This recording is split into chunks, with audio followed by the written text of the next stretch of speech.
Paramahansa Paribrajacharya Astotra Saddasi Siman His Divine Grace A.C. Bhaktivedanta Swami Srila Prabhupada Ki Jai Ananta Koti Vaishnava Vrindi Ki Jai Namacharya Haridas Thakur Ki Jai Prem Se Koho Sri Krishna Chaitanya Prabhu Nityananda Sri Advaita Gadadhara Sri Vasari Gaur Bhakta Vrindi Ki Jai Sri Sri Radha Krishna Gopinath Syama Kunda Radha Kunda Giri Govardhan Ki Jai Vrindavan Dham Ki Jai Navadvip Dham Ki Jai Bhakti Devi Ki Jai Tulsi Maharani Ki Jai Yamuna Devi Ki Jai Ganga Devi Ki Jai Samaveta Bhakta Vrindi Ki Jai Gaur Premanande.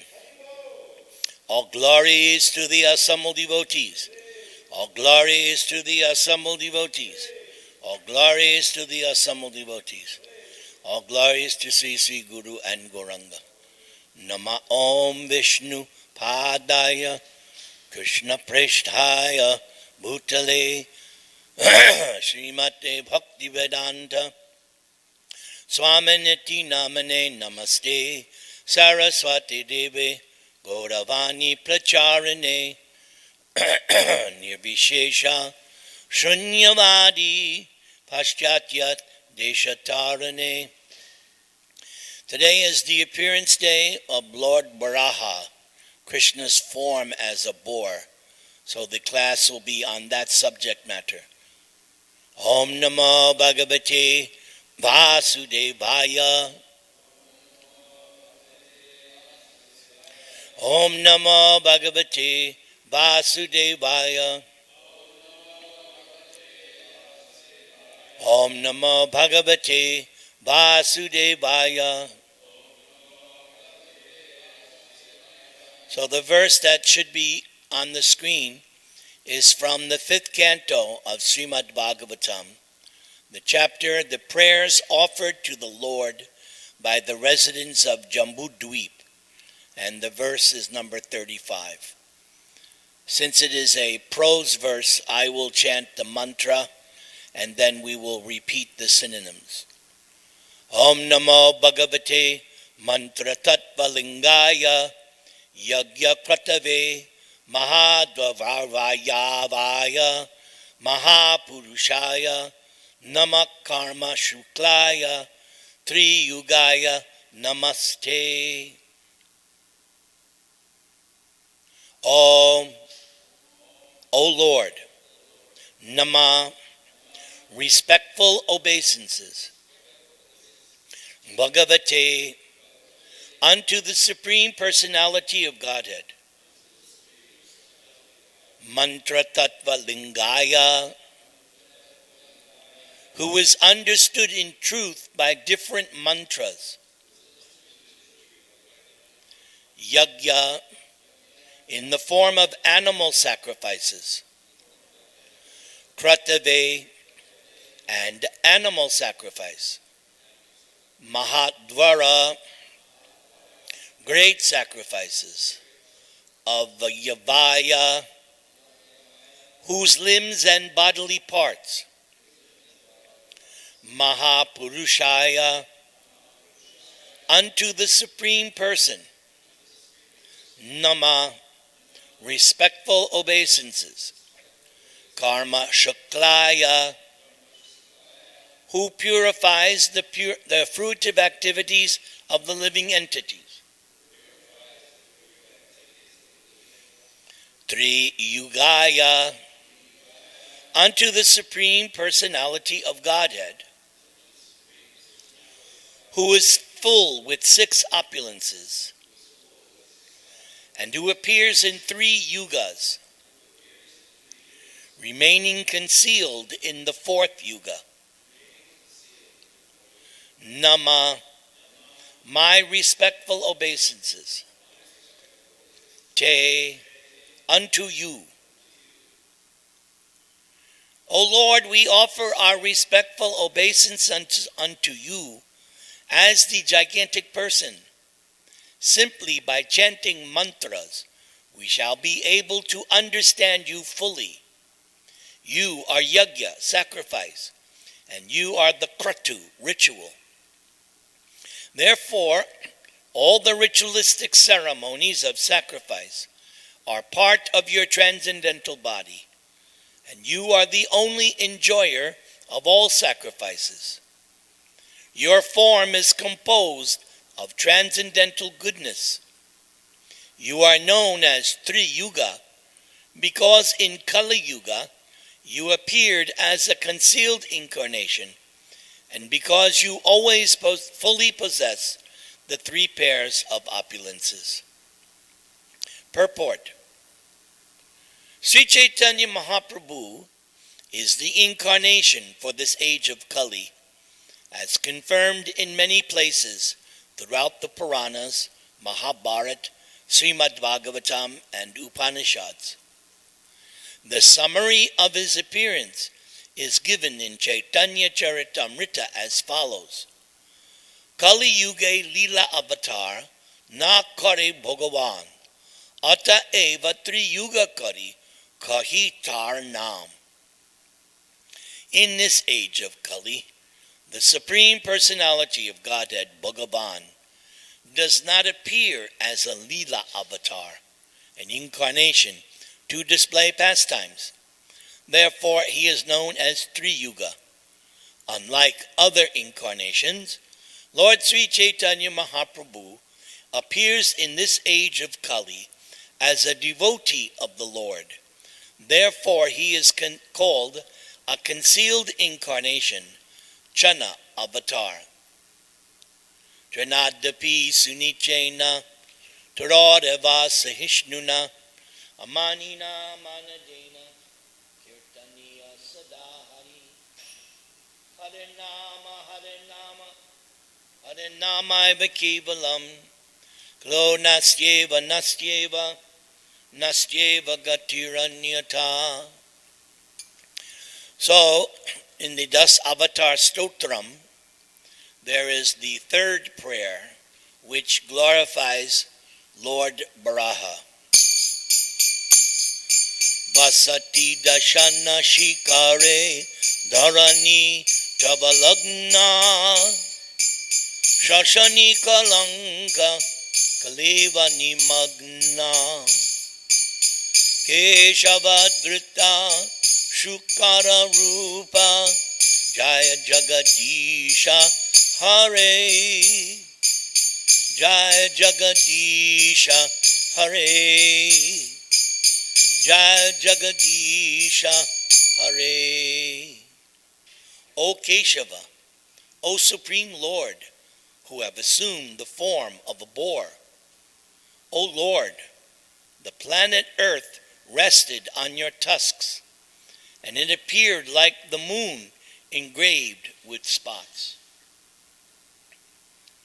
The appearance of Lord Varaha is mentioned in the first, second, third, and fifth cantos of Srimad Bhagavatam. In the first canto, Sutta Goswami says, the supreme enjoyer of all sacrifices accepted the incarnation of a boar, the second incarnation, and for the welfare of the earth, he lifted the earth from the nether regions of the universe. Prabhupada comments, the incarnation of the boar was to take the earth out of Pluto's region of filthy matter. Picking up something from a filthy place is done by a boar, and the all-powerful personality of Godhead displayed this wonder to the Asuras who had hidden the earth in such a filthy place. There is nothing impossible for the personality of Godhead, and although he played the part of a boar, by the devotees he is worshipped, staying always in transcendence. In the second canto, Lord Brahma tells his son Narada, when the unlimitedly powerful Lord assumed the form of a boar as a pastime, just to lift the planet Earth, which was drowned in the great ocean of the universe called the Garbhodaka, the first demon, Hiranyaksha, appeared, and the Lord pierced him with his tusk. Srila Prabhupada in that verse comments as follows. Since the beginning of creation, the demons and the demigods, or Vaishnavas, are always the two classes of living beings to dominate the planets of the universe. Lord Brahma is the first demigod, and Hiranyaksha is the first demon in this universe. Only under certain conditions do the planets float as weightless balls in the air, and as soon as these conditions are disturbed, the planets may fall down in the Garbhodaka ocean, which covers half the universe. The other half is the spherical dome within which the innumerable planetary systems exist. The floating of the planets in the weightless air is due to the inner constitution of the globes and the modernized drilling of the earth to exploit oil from within is a sort of disturbance by the modern demons and can result in a greatly harmful reaction to the floating condition of the earth. A similar disturbance was created formerly by the demons headed by Hiranyaksha, the great exploiter of the gold rush, and the earth was detached from its weightless condition and fell down into the Garbhodaka ocean. The Lord, as maintainer of the whole creation of the material world, therefore assumed the gigantic form of a boar with a proportionate snout and picked up the earth from within the water of Garbhodaka. Prabhupada continues, and when the Lord appeared to pick up the earth, the demon of the name Hiranyaksha tried to create a disturbance in the methodical functions of the Lord, and therefore he was killed by being pierced by the Lord's tusk.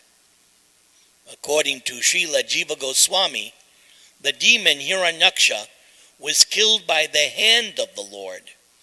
Therefore his version is that after being killed by the hand of the Lord, the demon was pierced by the tusk. In the third canto, Vidura inquires from Maitreya about what Swayambhuva Manu did after obtaining his wife Shatarupa. Sage Maitreya responded by informing Vidura that Manu addressed Lord Brahma about what service he could render so that he could follow it for fame in this life and progress in the next. Lord Brahma then asked Manu to beget children qualified like Manu himself in the womb of his wife. Manu should rule the world in pursuance of the principles of devotional service unto the Supreme Personality of Godhead, and then worship the Lord by performances of yajna or sacrifice. In this context, Lord Brahma used two names of God. Everybody say Rishikesha. Everybody say Janardana.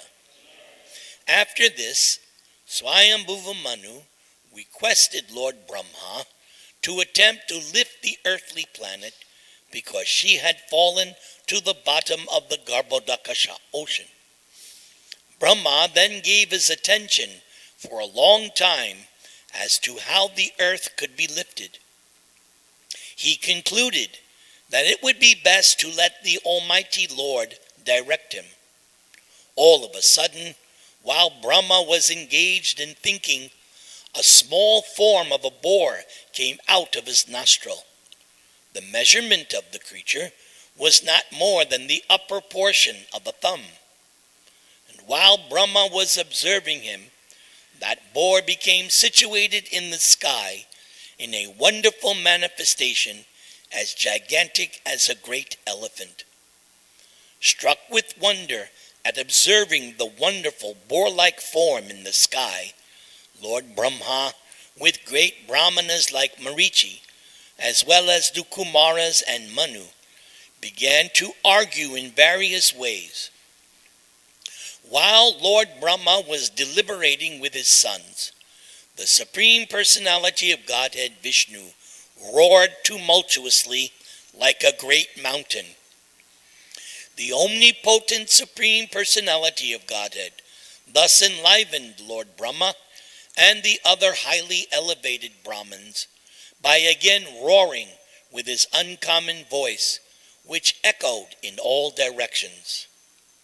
When the great sages and thinkers, who are residents of Janaloka, Tapoloka, and Satyaloka, heard the tumultuous voice of Lord Boar, which was the all-auspicious sound of the all-merciful Lord, they chanted auspicious chants from the 3 Vedas. Playing like an elephant, Lord Boar entered into the water after roaring again in reply to the Vedic prayers by the great devotees. The Lord is the object of the Vedic prayers, and thus he understood that the devotees' prayers were meant for him. Before entering the water to rescue the earth, Lord Boar flew in the sky, slashing his tail, his hard hairs quivering. His very glance was luminous, and he scattered the clouds in the sky with his hoofs and his glittering white tusks. He was personally the Supreme Lord Vishnu, and was therefore transcendental. And yet, because he had the body of a hog, he searched after the earth by smell. His tusks were fearful, and he glanced over the devotee brahmanas engaged in offering prayers. Thus he entered the water. Diving into the water like a giant mountain, Lord Boar divided the middle of the ocean, and 2 high waves appeared as the arms of the ocean, which cried loudly as if praying to the Lord. O Lord of all sacrifices, please do not cut me in 2. Kindly give me protection. Lord Boar penetrated the water with his hoofs, which were like sharp arrows, and found the limits of the ocean, although it was unlimited. He saw the earth, the resting place for all living beings, lying as it was in the beginning of creation, and he personally lifted it. Lord Boar very easily took the earth on his tusks and got it out of the water. Thus he appeared very splendid. Then, with his anger glowing like the Sudarshana wheel, Lord Varaha immediately killed the demon, although Hiranyaksha tried to fight with the Lord. Thereupon, Lord Boar killed the demon within the water, just as a lion kills an elephant. The cheeks and tongue of the Lord became smeared with the blood of the demon, just as an elephant becomes reddish from digging in the purple earth. Then the Lord, playing like an elephant, suspended the earth on the edge of his curved white tusks. He assumed a bluish complexion like that of a tamal tree, and thus the sages, headed by Lord Brahma, could understand him to be the Supreme Personality of Godhead, and offered respectful obeisances and prayers unto the Lord. The sage Maitreya then informed Vidura. The Lord, being thus worshipped by all the great sages and transcendentalists, touched the earth with his hoofs and placed it on the water. In this manner, the personality of Godhead, Lord Vishnu, the maintainer of all living entities, raised the earth from within the water, and having placed it afloat on the water, He then returned to his own abode. So here is the payoff, listening to this. This is your payback. This is according to Maitreya. If one hears and describes in a devotional attitude this auspicious narration of Lord Bore, which is worthy of description, the Lord, who is within the heart of everyone, is very pleased. Nothing remains unachieved when the Supreme Personality of Godhead is pleased with someone. By transcendental achievement, one understands everything else to be insignificant. One who engages in transcendental loving service is elevated to the highest perfectional stage by the Lord himself, who is seated in everyone's heart. Who, other than one who is not a human being, can exist in this world and not be interested in the ultimate goal of life? Who can refuse the nectar of narrations about the personality of Godhead's activities, which by itself can deliver one from all material pangs? Vasati dashana shikare dharani tavalagna shashani kalanka kalevani magna keshavadrita Varaha rupa jaya jagadisha hare jaya jagadisha hare jaya jagadisha hare keshavadrita shukara rupa jaya jagadisha hare Jai Jagadisha Hare Jai Jagadisha Hare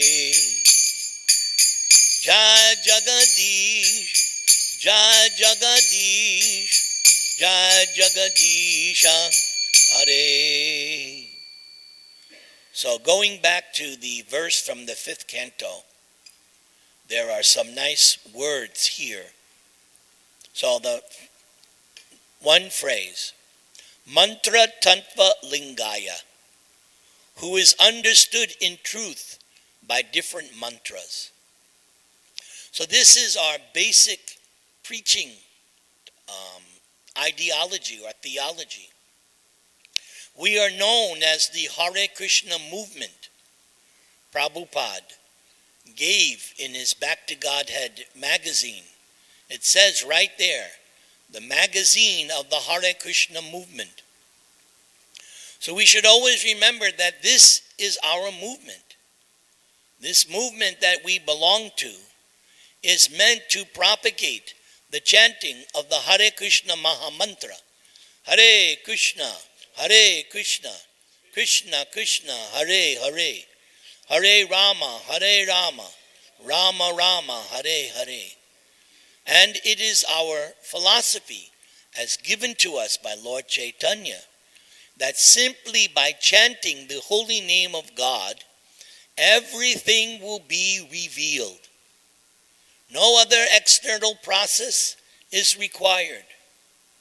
If you want to understand God, if you want to see God, if you want to return to God, join his company, then Lord Chaitanya has made it very easy.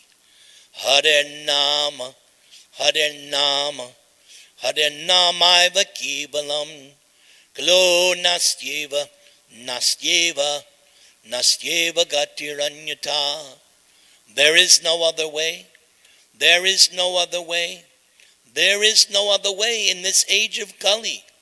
Simply chant the holy name of God. And Lord Chaitanya teaches us, Kirtaniya Sada, always, always, always be chanting this Hare Krishna Maha Mantra. Atak Shri Krishna Namani Na Bhavet Grayam Indriyai. Sevan muke hi jivadao swayameva spuratyada. Here is a verse from the Upanishads which corroborates this concept, that with our blunt, materialistic, contaminated senses, it is impossible to see or realize or understand God. No, not with these blunt material senses. The senses have to become purified, transcendentalized, spiritualized.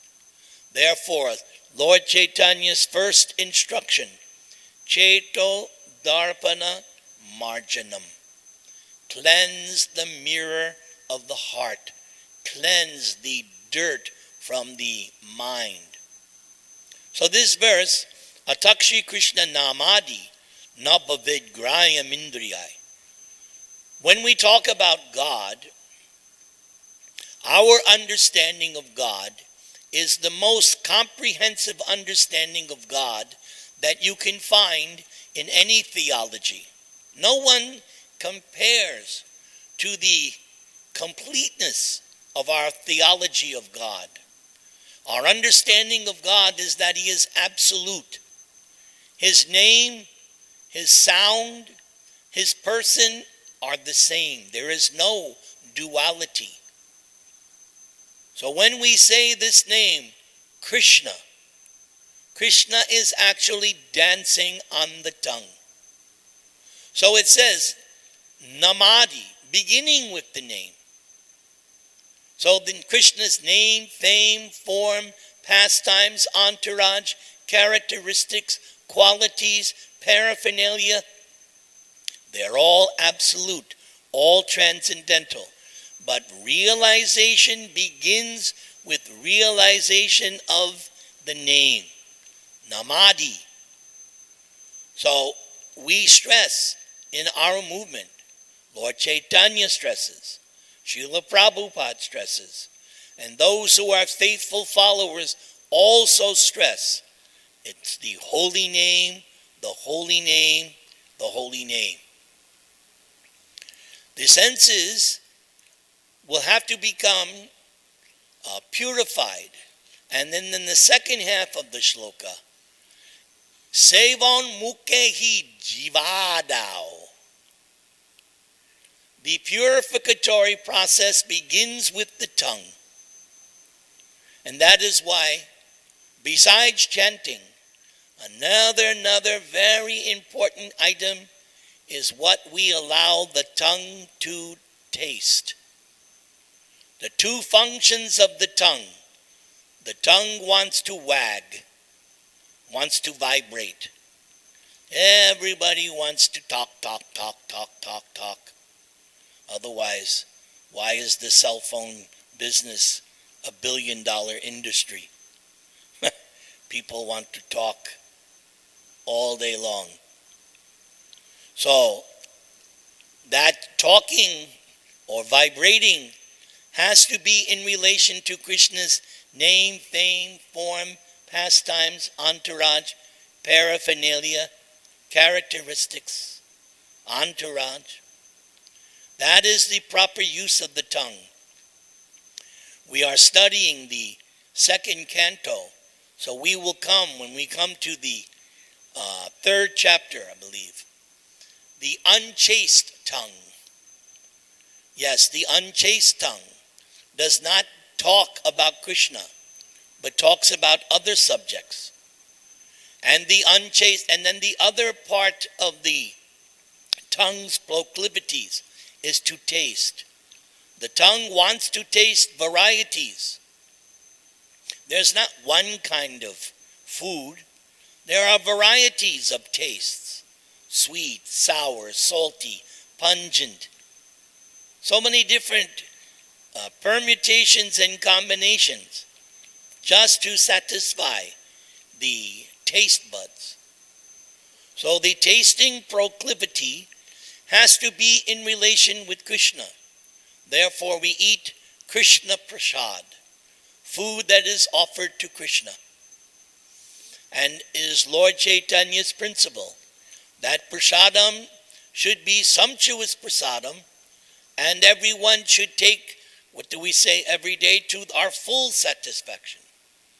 If we do not satisfy the tongue with prasadam, then we will seek out the taste in other things. And by that tasting other things, we will go to hell. We will enter a spiral process, chasing after different tastes. So we satisfy the taste by eating that which is offered to Krishna. And then we eat the remnants called prasad. Simply by the tongue, God can be realized. Simply, you chant and you eat Krishna prasad. Other words in this verse, Mahapurushaya, unto the Supreme Person. Purusha, person, male. But here we have Mahapurusha, the greatest. In the Bhagavad Gita, a different word is used, but it means the same thing. Purushottama, Purusha Uttama, the topmost person, the transcendental person, the best person, Uttama. That person who is beyond the darkness of this material world, who is transcendental, who is the best. Another name, Rishabha. We will hear about Lord Rishabhadev in 5th canto. Rishabha means the best. That is God. So we worship the Supreme Person. We are part and parcel of the Supreme Person. We are always in the subordinate position. Even after liberation, still, fundamentally, we will remain in the subordinate position, and that will be to our greatest happiness. Why we are frustrated in this material world is because we're trying to be something that we're not. That is the basic flaw of trying to enjoy in this material world.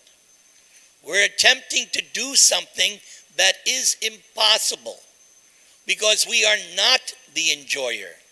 We are the servant.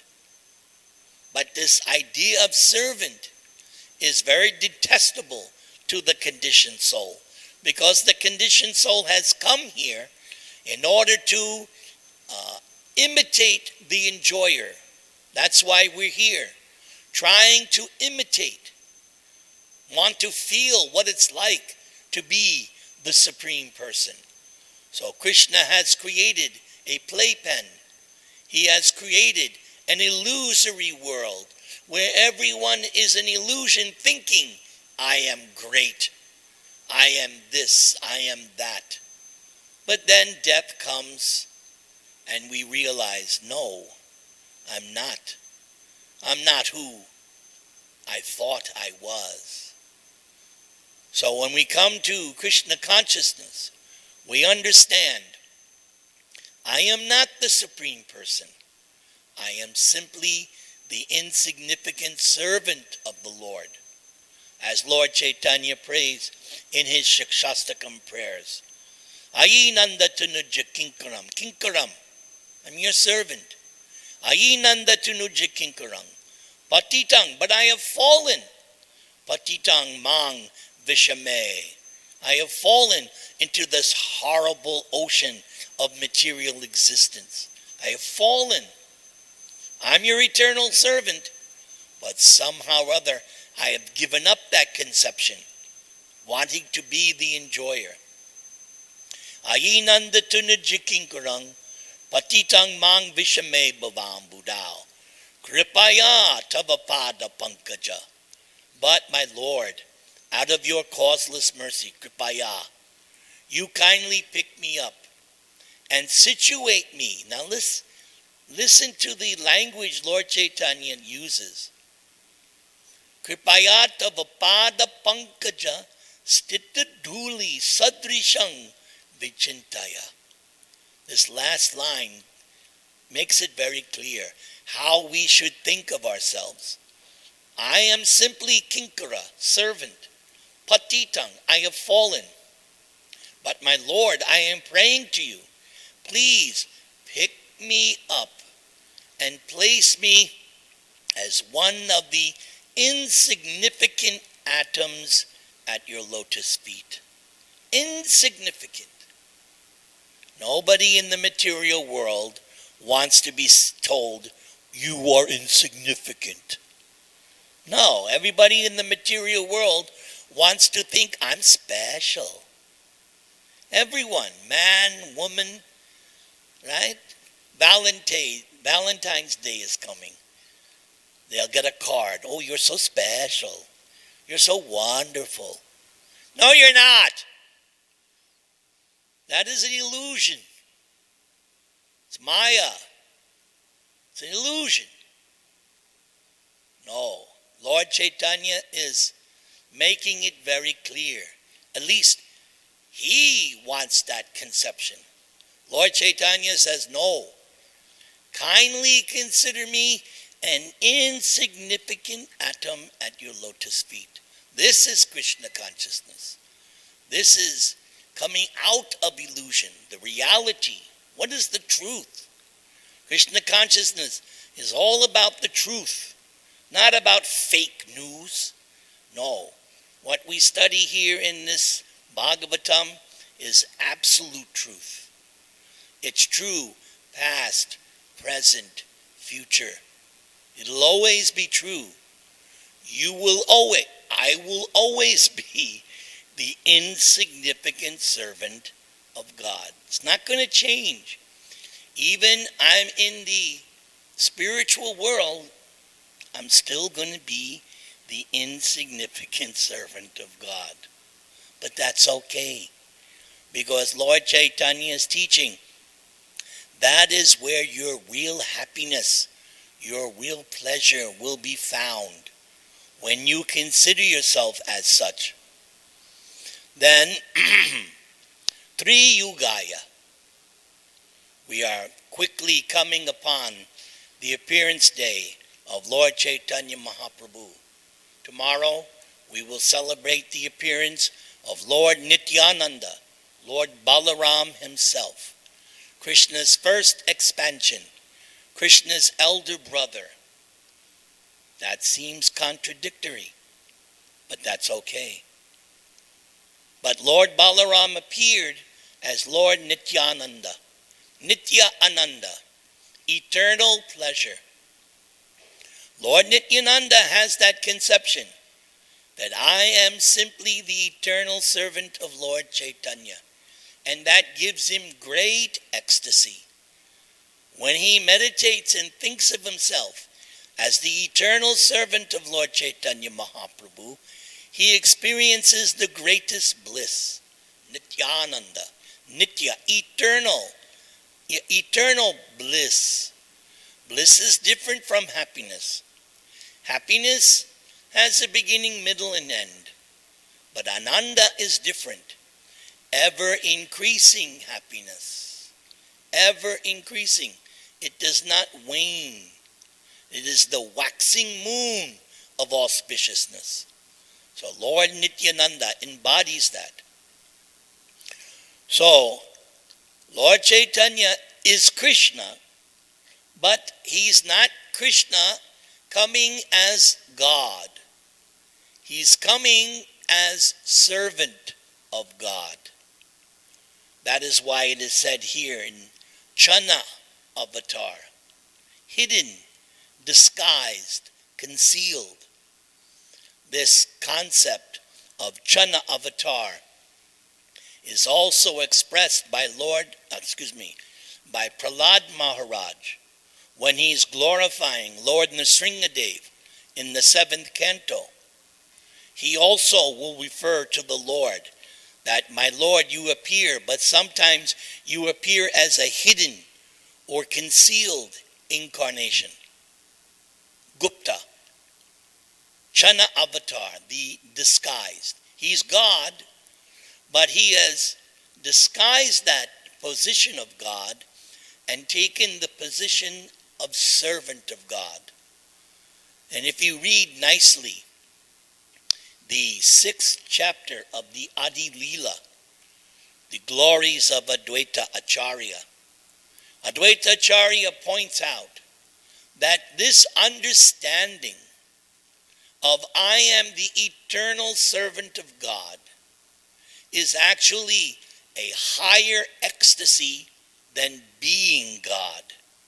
And that's why God, Krishna, wants to take this position of eternal servant of Krishna because there is more ecstasy in that.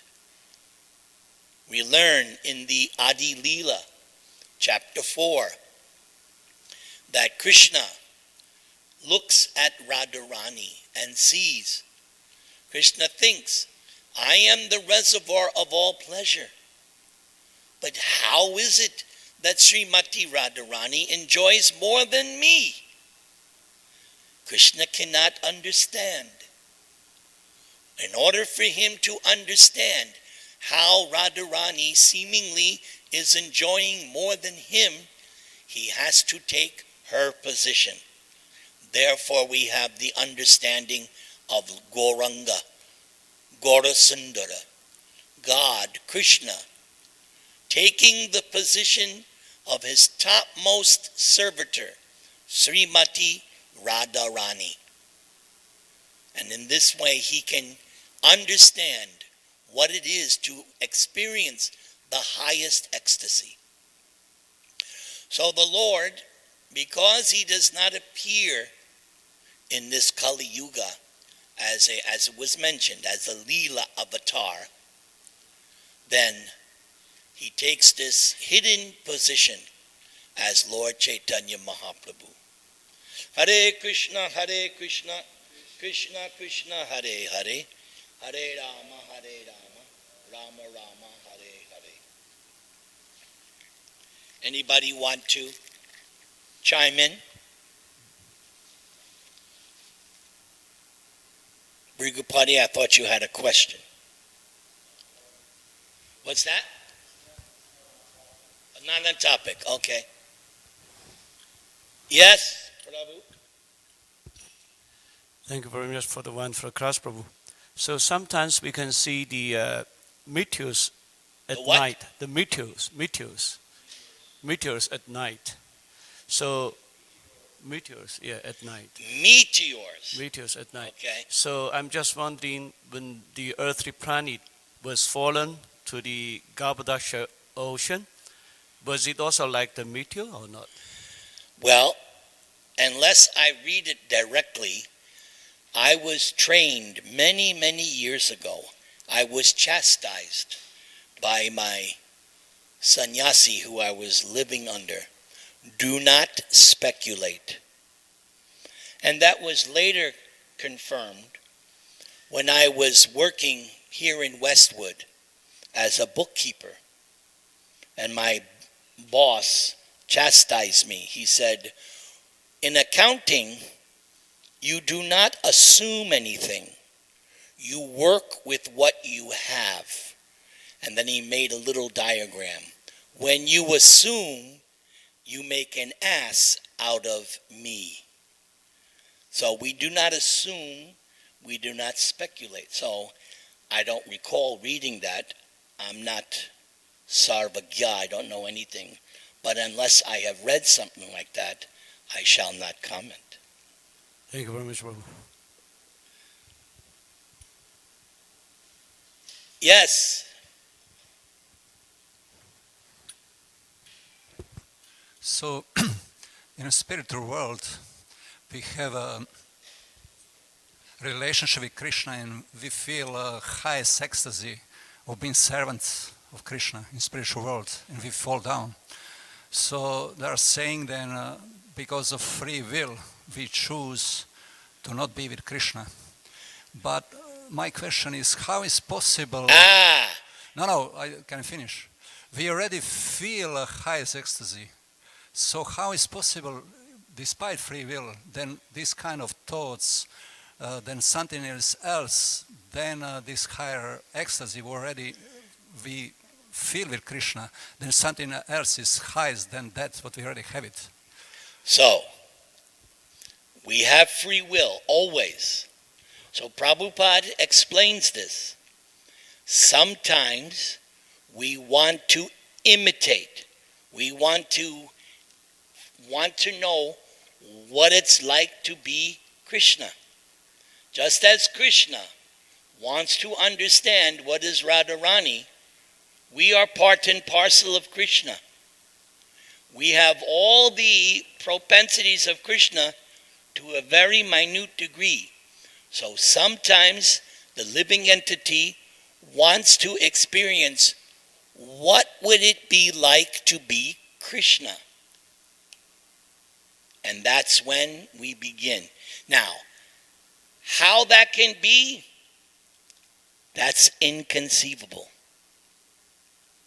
You're never going to understand why. It's impossible. How could that possibly? And because of that, that's why there are many devotees who do not accept this concept that Prabhupada preaches repeatedly. On this very point. Because they're trying to understand it. But no, you can't. You have free will. And all of us, somehow or other, the thought came. It did not happen from external cause. So there's no Maya involved. It has to do with me. I did this. I'm responsible. I'm not going to blame anybody or anything. No. It came from me. I wanted to feel what it's like to be Krishna. And Krishna says, okay, this is explained. We're going to study this in the second canto, chapter 9, the first verse. The first verse of chapter 9 in canto 2, the same concept is there, explained by Prabhupada. The first sinful act of the living entity is to want to imitate God. And then subsequently, Krishna's move is, oh, you want to be like me? That's not possible here. I have to create Los Angeles. Go, and good luck trying to be me. You're never going to figure it out. You have a question?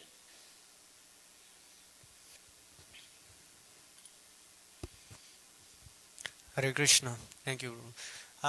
So I was wondering, like, there are different forms Lord takes. There's different what? Different forms Lord incarnates in. Yes.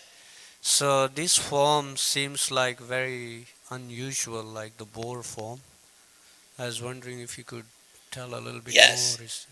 We also know that he appears in every species. You will find some statements.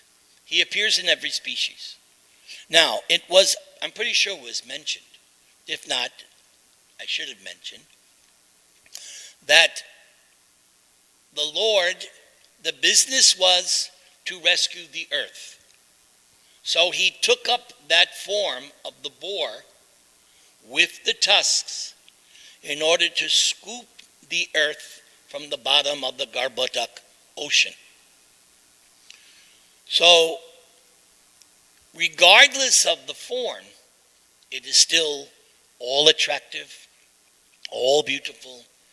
We should never think that the form of Varaha is like some ordinary. No. It is otherwise, why the residents of that Uttarakhanda, Varsha, are worshiping that form. They're worshiping the form of Lord Boar. So, we have to get out of that material conception. No, that form was beautiful, and he was glowing, and it was amazing, right? He started off the upper portion of a thumb, and then grew to gigantic, and even one of the prayers, if not this prayer, but one of the prayers in that 5th canto. We worship you as the gigantic person. So it's amazing. It's fantastic. Okay? Like that. Anything else? Thank you. Hare Krishna. Nirantara Prabhu ki jai.